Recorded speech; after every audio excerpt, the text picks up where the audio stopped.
Welcome to Naresh Academy UPSC EPPSC Group 1 and 2 Related Delhi Current Affairs March 16 2024 prelims practice and previous ప్రశ్నలు సమగ్ర విశ్లేషణ తెలుగులో question number 1 human development index HDI కి సంబంధించి కింది స్టేట్మెంట్లను పరిగణించండి. 1 ఇది స్విట్జర్లాండ్, నార్వే మరియు ఐస్లాండ్ జాతీయ మానవాభివృద్ధి సూచికలలో అగ్రగామిగా గుర్తించింది. అయితే central African republic, south Sudan మరియు సోమాలియా చాలా వెనుకబడి ఉన్నాయి. 2 సంపన్న మరియు పేద దేశాల మధ్య అసమానతలను క్రమంగా తగ్గించే 2 దశాబ్దాల ధోరణి ఇప్పుడు రివర్స్లో ఉందని నివేదిక వెల్లడించిన మానవాభివృద్ధి అంతరం చూపిస్తుంది. 3 భారతదేశం యొక్క HDI విలువ 0.644కి తగ్గింది. 193 దేశాలు మరియు భూభాగాల్లో దేశం 134వ స్థానంలో ఉంది. పై స్టేట్మెంట్లు ఎన్ని సరైనవి? 1 మాత్రమే, 2 మాత్రమే, 3 4 ఏదీ లేదు. సరైన సమాధానం 2. స్విట్జర్లాండ్, నార్వే మరియు ఐస్లాండ్ జాతీయ మానవాభివృద్ధి సూచికలలో ముందున్నాయి. అయితే central African republic, south Sudan మరియు సోమాలియా గణనీయంగా వెనుకబడి ఉన్నాయి. కాబట్టి స్టేట్మెంట్ 1 సరైనది. ఆర్థిక అసమానత తిరోగమనం. ఆర్థిక అసమానతలను తగ్గించడంలో 2 దశాబ్దాలుగా పురోగతి ఉన్నప్పటికీ ఇప్పుడు ట్రెండ్ రివర్స్ అవుతోంది. 2023 మానవ అభివృద్ధి సూచిక HDI సంపన్న మరియు పేద దేశాల మధ్య పెరుగుతున్న అంతరాన్ని సూచిస్తుంది. కాబట్టి స్టేట్మెంట్ 2 సరైనది. 2021లో దాని మానవ అభివృద్ధి సూచిక HDI విలువ తగ్గిన తర్వాత మరియు గత కొన్ని సంవత్సరాలుగా ఫ్లాట్ ట్రెండ్ను అనుసరించి భారతదేశం యొక్క HDI విలువ 2022లో 0.644కి పెరిగింది. దేశం 193 దేశాలు మరియు భూభాగాల్లో 134 స్థానంలో నిలిచింది. Breaking the gridlock, reimagining cooperation in a polarised world పేరుతో 2023-24 హ్యూమన్ డెవలప్మెంట్ రిపోర్ట్ HDR విడుదలైంది. కాబట్టి ప్రకటన 3 తప్పు. HDI నివేదికలోని ముఖ్యాంశాలు: 2021లో భారత్ 135వ స్థానంలో ఉండగా 2022లో 134వ ర్యాంకు చేరుకుందని నివేదిక పేర్కొంది. 2022లో మొత్తం 193 దేశాలు మరియు 2021లో 191 దేశాలు ర్యాంక్ పొందాయి. 2022లో భారతదేశం అన్ని HDI సూచికలలో మెరుగుదలలను చూసింది. ఆయుర్దాయం, విద్య మరియు తలసరి జాతీయ ఆదాయం GNA. ఆయుర్దాయం 67.2 నుండి 67.7 సంవత్సరాలకు పెరిగింది. పాఠశాల విద్య యొక్క అంచనా సంవత్సరాలు 12.6కి చేరుకుంది.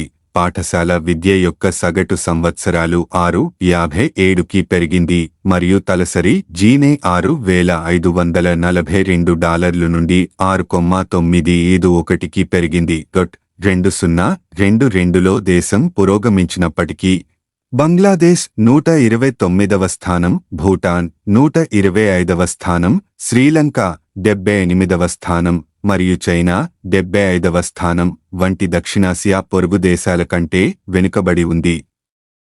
క్వశ్చన్ నంబర్ 2 మాజీ రాష్ట్రపతి రామ్నాథ్ కోవింద్ నేతృత్వంలో ప్యానెల్ సిఫార్సుల గురించి ఈ క్రింది వాటిని పరిగణించండి. 1 ఏకకాల ఎన్నికలకు వీలుగా రాజ్యాంగాన్ని సవరించాలి. 2 ప్రభుత్వంలోని 3 అంచెల ఎన్నికలలో ఉపయోగించేందుకు ఒకే ఓటర్ల జాబితా మరియు ఎన్నికల ఫోటో గుర్తింపు కార్డుల తయారీ. 3 హంగ్ హౌస్ అవిశ్వాస తీర్మానం లేదా అలాంటి ఏదైనా సంఘటన జరిగితే సభ గడువు ముగియని కొత్త లోక్సభ లేదా రాష్ట్ర అసెంబ్లీని ఏర్పాటు చేయడానికి తాజా ఎన్నికలు నిర్వహించాలి. పై స్టేట్మెంట్లలో ఎన్ని సరైనవి? 1 మాత్రమే, 2 మాత్రమే, 3 4 ఏదీ లేదు. సరైన సమాధానం 3. మాజీ రాష్ట్రపతి రామ్నాథ్ కోవింద్ నేతృత్వంలో ఏర్పాటైన ఉన్నత స్థాయి కమిటీ నివేదికను మార్చి 14, 2024న రాష్ట్రపతి ద్రౌపది ముర్ముకు సమర్పించింది. ముఖ్యాంశాలు: ఒకే దేశం, ఒకే ఎన్నికలు పేరిట దేశంలో అన్ని రకాల ఎన్నికలను ఒకేసారి చాలనే ప్రతిపాదనపై 18,629 పేజీల నివేదికను మాజీ రాష్ట్రపతి రామ్ నాథ్ కోవింద్ నేతృత్వంలో ఏర్పాటైన ఉన్నత స్థాయి కమిటీ అధ్యయనం జరిపింది. ఉన్నత స్థాయి దాదాపు 190 రోజుల పాటు ఈ అంశంపై కమిటీ అధ్యయనం జరిపింది.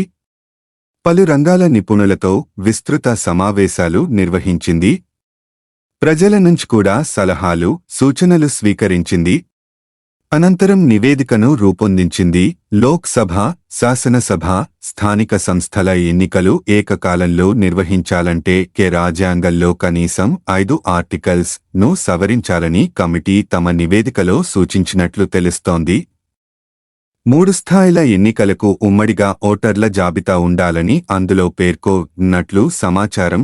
ఉన్నత స్థాయి కమిటీ చేసిన కొన్ని ప్రతిపాదనలు: మొదటగా లోక్సభ, అసెంబ్లీలకు ఒకేసారి ఎన్నికలు నిర్వహించాలని, ఆ తర్వాత 100 రోజుల వ్యవధిలో స్థానిక సంస్థలకు ఎన్నికలు నిర్వహించాలని తెలిపింది.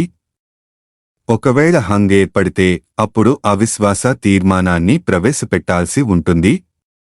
ఆ తర్వాత మరో 5 ఏళ్లకు చెందిన తాజా ఎన్నికలను మళ్లీ నిర్వహించాల్సి ఉంటుందని పేర్కొన్నది. క్వెశ్చన్ నంబర్ 3 ఎన్నికల బాండ్ల వివరాలను బహిర్గతం చేసిన ప్రధాన ఎన్నికల సంఘం వివరాలు తెలపండి.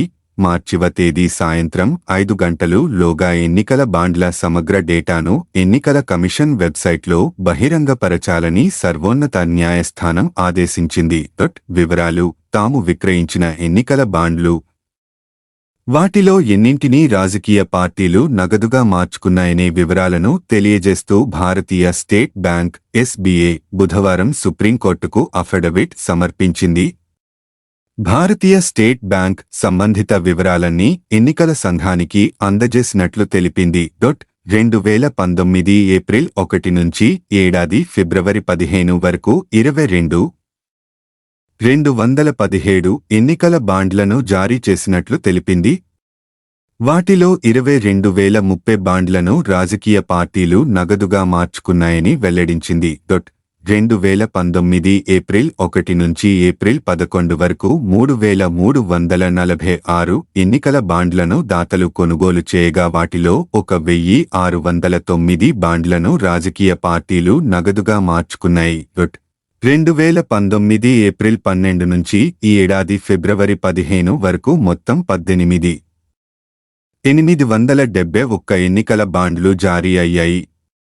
అదే సమయంలో 20,421 బాండ్లు నగదుగా మారాయి. నిర్ణీత గడువు 15 రోజుల్లో నగదుగా మార్చుకోలేకపోయిన 187 బాండ్లకు సంబంధించిన సొమ్మును నిబంధనల ప్రకారం ప్రధానమంత్రి జాతీయ విపత్తు సహాయ నిధికి జమ చేసినట్లు ఎస్బీఐ తెలిపింది. భాజపాకు 6,061 కోట్ల రూపాయలు, తృణమూలకు 1,610 కోట్ల రూపాయలు, కాంగ్రెస్కు 1,422 కోట్లు వచ్చాయి. బాండ్లను కొనుగోలు చేసిన కంపెనీల్లో స్టీల్ పారిశ్రామిక దిగ్గజం లక్ష్మీ మిత్తల్ నుంచి billionaire Sunil Bharti Mittal, Anil Agarwal, ITC, Mahindra and Mahindra contract సంస్థ మేఘా ఇంజనీరింగ్, షిర్డీ సాయి ఎలక్ట్రికల్స్, అంతగా పేరులేని future gaming and hotel services కంపెనీలున్నాయి.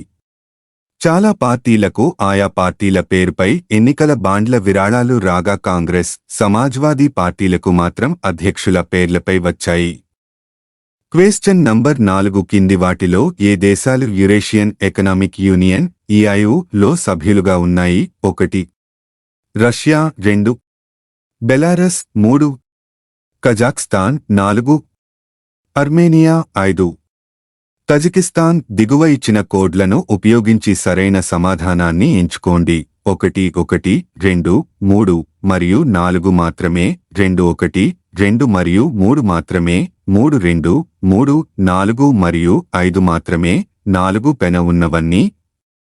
సరైన సమాధానం 1. వార్తలలో ఎందుకు ఉంది? The Hindu Eurasian economic union (EIU) తో భారత్ స్వేచ్ఛా వాణిజ్య ఒప్పందం కోసం చర్చలు ప్రారంభించడాన్ని భారత్ తీవ్రంగా పరిశీలిస్తోంది అని బెలారస్ విదేశీ మంత్రి సెర్గీ అలీనిక్ తన 2 రోజుల భారత్ పర్యటన సందర్భంగా ప్రకటించారు. యురేషియన్ ఎకనామిక్ యూనియన్ ఈఐయు నిర్మాణం మరియు ప్రయోజనం జనవరి 1, 2015న స్థాపించబడింది. వస్తువులు, సేవలు, మూలధనం మరియు కార్మికుల స్వేచ్ఛా కదలికను నిర్ధారించడం లక్ష్యంగా ఉంది. ప్రపంచ ఆర్థిక వ్యవస్థలో జాతీయ ఆర్థిక వ్యవస్థల సమగ్ర ఆధునికీకరణ, సహకారం మరియు పోటీతత్వాన్ని అందించడానికి ప్రయత్నిస్తుంది. సభ్యులు ప్రారంభ సభ్యులు రష్యా, బెలారస్, కజాఖ్స్తాన్. తదుపరి విస్తరణలలో ఆర్మేనియా 2015లో చేరింది మరియు కిర్గిస్థాన్ 2015లో చేరింది ఉన్నాయి. కాబట్టి ఎంపిక 1 సరైనది. నిర్మాణం మరియు పాలన. సుప్రీం యురేషియన్ ఎకనామిక్ కౌన్సిల్ అత్యున్నత సంస్థ రాష్ట్రాలు లేదా ప్రభుత్వాల అధిపతులను కలిగి ఉంటుంది. ఇంటర్ గవర్నమెంటల్ కౌన్సిల్ ప్రభుత్వాల అధిపతులతో కూడినది. యురేషియన్ ఎకనామిక్ కమిషన్ నిర్ధారిస్తుంది. కార్యనిర్వాహక సంస్థ ఈఐయు యొక్క పనితీరు మరియు అభివృద్ధి. ఈఐయు యొక్క న్యాయస్థానం ఈఐయు ఒప్పందం మరియు ఇతర ఒప్పందాల యొక్క ఏకరూప అనువర్తనాన్ని దాని ఫ్రేమ్వర్క్లో నిర్ధారించే న్యాయ వ్యవస్థ. Question number 5. కింది వాటిలో ఏది రొడమైన్ బి అనే పదాన్ని ఉత్తమంగా వివరిస్తుంది? ఆ. పశ్చిమ కనుమలలో కనిపించే ఆక్రమణ జాతులు. బి. చెరకు రైతులు ఉపయోగించే ఎరువులు. సి. బీటీ పత్తి పంటలకు తెగుళ్లు సోకుతున్నాయి. డి. తోలుకు రంగు వేయడానికి ఉపయోగించే రసాయన రంగు. సరైన సమాధానము డి. వివరాలు. సందర్భం: చెన్నై స్టార్స్ నుండి సేకరించిన శాంపిల్స్లో పారిశ్రామిక రంగు అయిన రొడమైన్ బిని గుర్తించిన కారణంగా తమిళనాడు ఇటీవల పత్తి మిఠాయి లేదా మిఠాయి ఫ్లాస్ అమ్మకాలను నిషేధించింది. దీనిని అనుసరించి గోబీ మంచూరియన్ మరియు కాటన్ మిఠాయిలలో హానికరమైన కలరింగ్ ఏజెంట్ల వాడకాన్ని కర్ణాటక ప్రభుత్వం ఇటీవల నిషేధించింది. అయితే ఆంధ్రప్రదేశ్ నమూనా విశ్లేషణను ప్రారంభించింది. రొడమైన్ బి. రొడమైన్ డై కుటుంబంలో భాగం. ఇది ఫ్లోరోసెంట్ లక్షణాలకు ప్రసిద్ధి చెందింది. ఇది శాంథేన్ డై అంటే ఇది శాంథేన్ నుండి ఉత్పన్నమైన సింథటిక్ సమ్మేళనం మరియు ఒక లక్షణం ప్రకాశవంతమైన గులాబీ, ఊదా రంగును కలిగి ఉంటుంది. ఏజెంట్గా వస్త్ర, కాగితం, తోలు మరియు పెయింట్స్ పరిశ్రమలో రంగులు వేయడానికి సాధారణంగా ఉపయోగించే రసాయనం. ఆహార భద్రత ప్రమాణాల చట్టం 2006 ప్రకారం వివాహ వేడుకలు మరియు ఇతర బహిరంగ కార్యక్రమాలలో రొడమైన్బితో ఆహార పదార్థాలను తయారు చేయడం, ప్యాకేజింగ్ చేయడం, దిగుమతి చేసుకోవడం, విక్రయించడం మరియు అందించడం శిక్షార్హమైన నేరం. ఉల్లంఘనకు 7 సంవత్సరాల వరకు జైలు శిక్ష మరియు రూ.10 లక్షల వరకు జరిమానా విధించబడుతుంది. ఇది పారిశ్రామిక రంగు. ఇది విషపూరితమైనందున ప్రపంచంలో ఎక్కడా ఆహారంలో అనుమతించబడదు. ఇది ఎందుకు హానికరం? ఈ రసాయనం ఉన్న ఆహారాన్ని క్రమం తప్పకుండా తీసుకుంటే మెదడులోని సెరెబెల్లం కణజాలం మరియు మెదడును వెన్నుపాముతో అనుసంధానించే మెదడు వ్యవస్థకు నష్టం వాటిల్లుతుందని పరిశోధకులు గుర్తించారు. ఈ నష్టాలు ఫంక్షనల్ అసాధారణతలకు దారి తీయవచ్చు మరియు మానవుల మోటారు పనితీరుకు ఆటంకం కలిగిస్తాయి. రసాయనం మానవులకు విషపూరితమైనది మరియు తీసుకున్నట్లయితే కణాలు మరియు కణజాలాలపై ఆక్సీకరణ ఒత్తిడిని కలిగిస్తుంది. ఇది ఆహార ఉత్పత్తులతో కలిపినప్పుడు ముఖ్యంగా ప్రమాదకరంగా మారుతుంది. కాలక్రమేణా క్యాన్సర్ మరియు కణితికి దారితీస్తుంది. Question number 6. పాండవుల గుట్ట గురించి ఈ క్రింది ప్రకటనలను పరిశీలించండి. 1. ఇది హిమాలయ కొండల కంటే పురాతనమైనది మరియు ఆంధ్రప్రదేశ్లోని ఏకైక జియో హెరిటేజ్ సైట్గా అధికారికంగా గుర్తించబడింది. 2. చరిత్రపూర్వ మానవుని రాతి కళ గోడలు మరియు గుహల పైకప్పులు, రాక్ షెల్టర్లు మరియు వివిక్త బండరాళ్లపై గుర్తించబడింది. స్టేట్మెంట్లలో ఏది సరైనది? 1 మాత్రమే, 2 మాత్రమే, 3 1 మరియు 2 4 1 లేదా 2 కాదు. సరైన సమాధానము 2. వార్తలలో ఎందుకు ఉంది? ది హిందూ. పాండవుల గుట్ట తెలంగాణలో ప్రత్యేకమైన జియో హెరిటేజ్ సైట్. వివరణ: పాండవుల గుట్ట హిమాలయ కొండల కంటే పురాతనమైనది మరియు తెలంగాణలోని పాండవుల గుట్ట వద్ద ఉన్న ఏకైక జియో హెరిటేజ్ సైట్గా గుర్తించబడింది. కాబట్టి స్టేట్మెంట్ 1 తప్పు. కొనసాగుతున్న ఆజాదీ కా అమృత్ మహోత్సవ్లో భాగంగా geological survey of India GSI Telangana గౌరవనీయమైన పాండవుల గుట్ట వద్ద జియో హెరిటేజ్ వాక్ నిర్వహించడం ద్వారా మన సుసంపన్నమైన భౌగోళిక వారసత్వం గురించి అవగాహన పెంచడంలో ఒక ముఖ్యమైన ముందడుగు వేసింది. ఈ గుహ పెయింటింగ్లు గుహలు, రాక్ షెల్టర్లు మరియు వివిక్త బండరాళ్ల గోడలు మరియు పైకప్పులపై గుర్తించబడిన చరిత్రపూర్వ మానవుని రాతి కళలో అరుదైన సంగ్రహావలోకనం అందిస్తాయి. రాక్ ఆర్ట్ పెయింటింగ్లు బైసన్, జింక, టైగర్, చిరుత మొదలైన వన్యప్రాణులను వర్ణిస్తాయి. కాబట్టి స్టేట్మెంట్ 2 సరైనది. స్వస్తిక చిహ్నాలు, వృత్తాలు మరియు చతురస్రాలు, విల్లులు, బాణాలు, కత్తులు మరియు లాన్సర్లు వంటి ఆయుధాలు వంటి ఇతర ఆకారాలు ఈ చిత్రాలలో ఉన్నాయి. చిత్రలేఖనాలు ఆకుపచ్చ, ఎరుపు, పసుపు మరియు తెలుపు వర్ణద్రవ్యం రంగులలో రేఖాగణిత నమూనాలు మరియు ముద్రలను కూడా కలిగి ఉంటాయి. పాండవుల గుట్ట అనేక పెయింటింగ్స్, రాక్ షెల్టర్లు మరియు దాని పరంగా గొప్పది నివాస స్థలం మధ్యయుగ కాలం నుండి మధ్యయుగ కాలం వరకు. తెలంగాణలోని జయశంకర్ భూపాలపల్లి జిల్లా పాండవుల గుట్ట, రేగొండ మండలం లో ప్రాచీన శిలాయుగపు గుహ చిత్రాలు కనుగొనబడ్డాయి.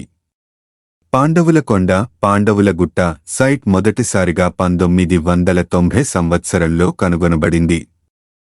క్వెశ్చన్ నంబర్ 7 కింది వాటిని పరిగణించండి. 1. ప్రతి సంవత్సరం మార్చి 15న ప్రపంచ వినియోగదారుల హక్కుల దినోత్సవాన్ని జరుపుకుంటారు.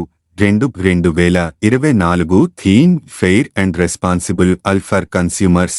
Fair and responsible all four consumers పైన ఇవ్వబడిన స్టేట్మెంట్లలో ఏది సరైనవి? 1 1 మాత్రమే, 2 2 మాత్రమే, 3 1 మరియు 2 2. 4 1 లేదా 2 కాదు. సరైన సమాధానం 3. వివరణ: ప్రతి సంవత్సరం మార్చి 15న నిర్వహించే ప్రపంచ వినియోగదారుల హక్కుల దినోత్సవం ప్రపంచ మార్కెట్లో వినియోగదారుల హక్కుల ప్రాముఖ్యతను నొక్కి చెబుతుంది. 2024 సంవత్సరం థీమ్ వినియోగదారుల కోసం ఫెయిర్ అండ్ రెస్పాన్సిబుల్ AI వినియోగదారుల హక్కులపై AI ప్రభావాన్ని సూచిస్తుంది. మార్చి 15వ తేదీని ప్రపంచ వినియోగదారుల హక్కుల దినోత్సవంగా ఎందుకు జరుపుకుంటారు?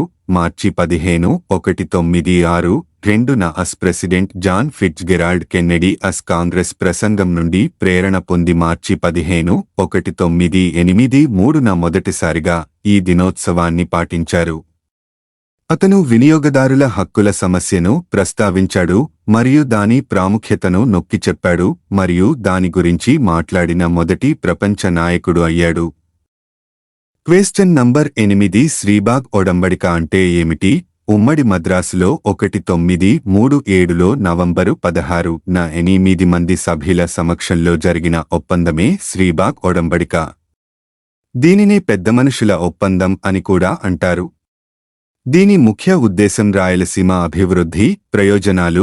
ముఖ్యమైన అంశాలు: 1 రాష్ట్ర రాజధాని మద్రాసు గాని రాయలసీమలో ఏదో ఒక పట్టణం కానీ అయి ఉండాలి. 2 శాసనసభలో రాయలసీమకు సరియైన ప్రాతినిధ్యము ఉండాలి. 3 సరిసమాన సంఖ్యలో మంత్రులుండాలి. 4 ఆర్థిక వెనుకబాటుతనం మూలాన వెంటనే తుంగభద్ర, హగరి ప్రాజెక్టులు చేపట్టాలి. 5 రాష్ట్ర ఆదాయాన్ని సమానంగా పంచాలి. ఈ తీర్మానాలు సభలో ప్రవేశపెట్టడం ఏకగ్రీవంగా ఆమోదం పొందడం జరిగింది. సభ ముగిసిన వెంటనే సభ్యులందరూ మద్రాసులో కాశీనాథుని నాగేశ్వరరావు గారి శ్రీబాగ్ మహలు, శ్రీబాగ్ పాలెస్ లో 1937 నవంబరు 19న సమావేశమై సర్కారాంధ్ర, రాయలసీమ సామరస్య సాధనగా పెద్ద మనుషుల ఒప్పందం శ్రీబాగ్ ఒడంబడిక సాధించారు. ఆ స్థల గౌరవార్థం ఆ ఒడంబడికను శ్రీబాగ్ ఒడంబడికగా పిలవడం జరిగింది. జాతీయ న్యాయ విశ్వవిద్యాలయ శ్రీబాగ్ ఒడంబడిక ప్రకారం రాయలసీమకు న్యాయం చేసేందుకు 87 ఏళ్లుగా జరుగుతున్న అన్యాయాన్ని సరిదిద్ది సహేతుక న్యాయం చేసేందుకు డీసెంట్రలైజేషన్ పరిపాలనా వికేంద్రీకరణ విధానానికి కట్టుబడి అందులో భాగంగానే రాయలసీమ ముఖద్వారమైన కర్నూలును న్యాయ రాజధానిగా ప్రకటించామని, రాష్ట్ర న్యాయ సంస్థలన్నింటినీ కర్నూలులోనే ఏర్పాటు చేస్తామని గౌరవ ముఖ్యమంత్రి వైఎస్ జగన్మోహన్ రెడ్డి తెలిపారు.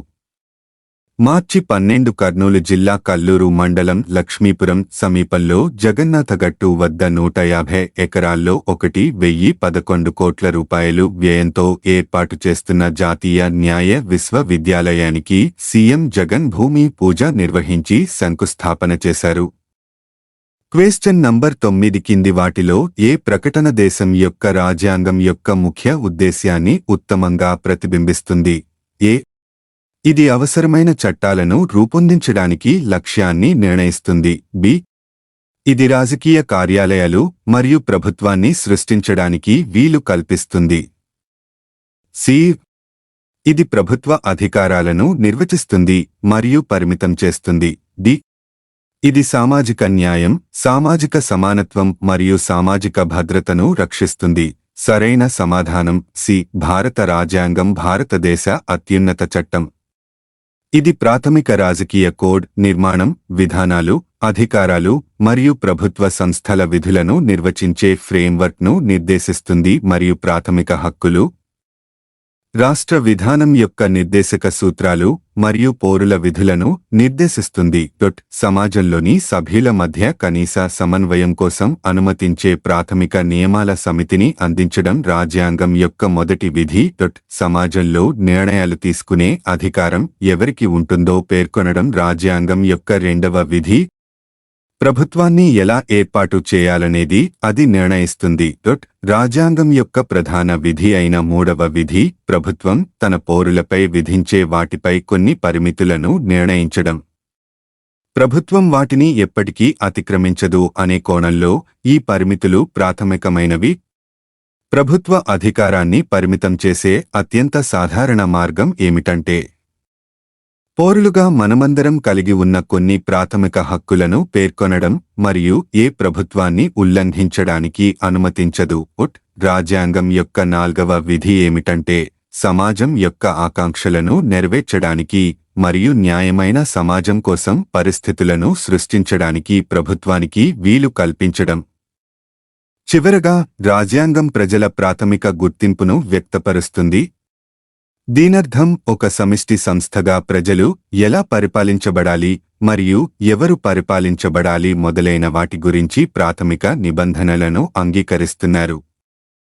క్వశ్చన్ నంబర్ 10 క్రింది వేదాంత శాఖలను వాటి సిద్ధాంతాలతో జతచేయండి.